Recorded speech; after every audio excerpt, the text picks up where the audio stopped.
Con l'Agragas com'è finita? Ieri c'è stato un suo comunicato stampa che bene accetta questa nuova cordata. È proprio finita, Marcello?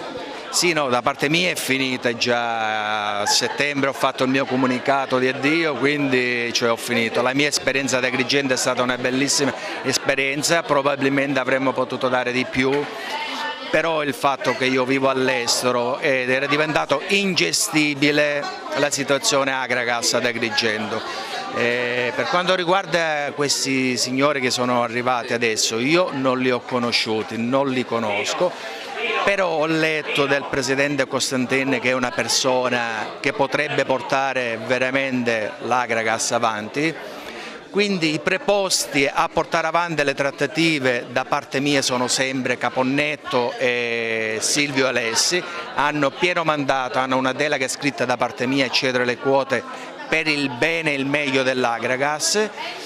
La persona del presidente Costantin mi piace, ben venga, speriamo solo che lui accetti, perché adesso dipende da lui.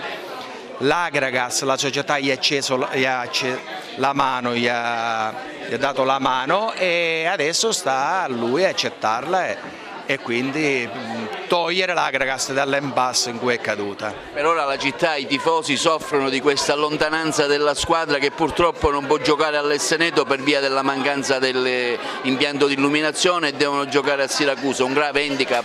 Sì, questo è un grave handicap purtroppo, ma il problema dell'impianto dell'illuminazione non è un problema recente, è un problema che se ne parlava anche degli anni precedenti, quando l'Agragas era ancora in Serie D.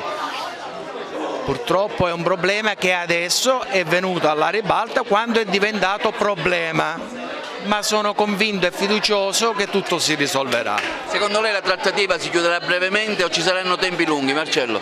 Ma da parte nostra, sì, siamo pronti tutti a cedere.